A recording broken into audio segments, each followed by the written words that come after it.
खुलुमबाय। दिनै 14 फेब्रुआरि 2024 फैदो दानिया मिथिना लानि दिनैनि गोदान खौरांफोरखौ।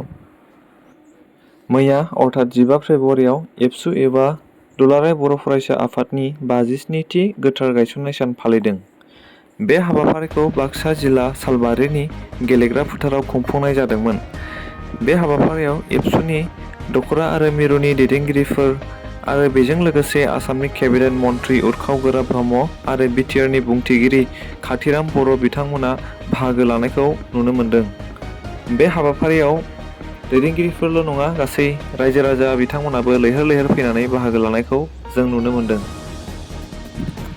दरं उदालगुरिनि लकसभानि एमपि दिलीप सैखियाया गामि गामि दावबायनानै रायजो राजाजों मोगा-मोगि जानायखौ नुनो मोन्दों।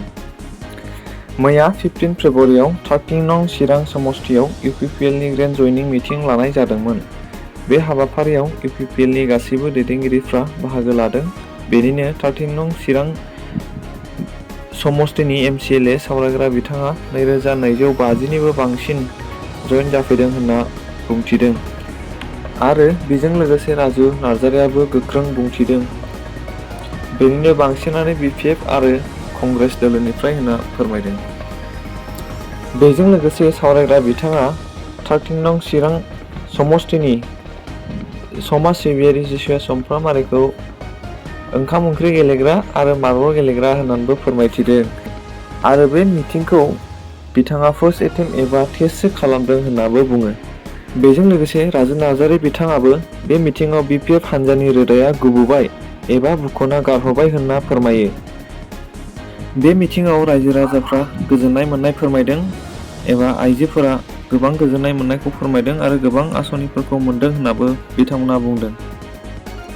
बड'लेण्ड स्पर्ट्स मिट 2024 आ जागायजेनबाय। बे हाबाफारिया 15, 16 आरो 17 फेब्रुआरिसिम सानथामनि हाबाफारि लानानै जागोन। बे हाबाफारिखौ मैया बिटिआरनि चिफ प्रमद बर' बिथाङा बेखेवना होबाय।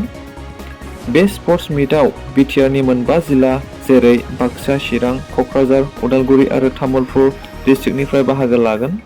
बेयाव खारनाय, जोलुर गेलेनाय, भलिबल, बोरला गावनाय बायदि बायदि गेलेनाय बादायलायनायखौ नुनो मोनगोन। दिनैनि खौरांफोरा एसेनोसै। गोजोन्थों। नोंथांमोना भिडिअखौ नायनानै मोजां मोनदोंब्ला लाइक, शेयार एन्ड साबस्क्राइब खालामनानै होदो।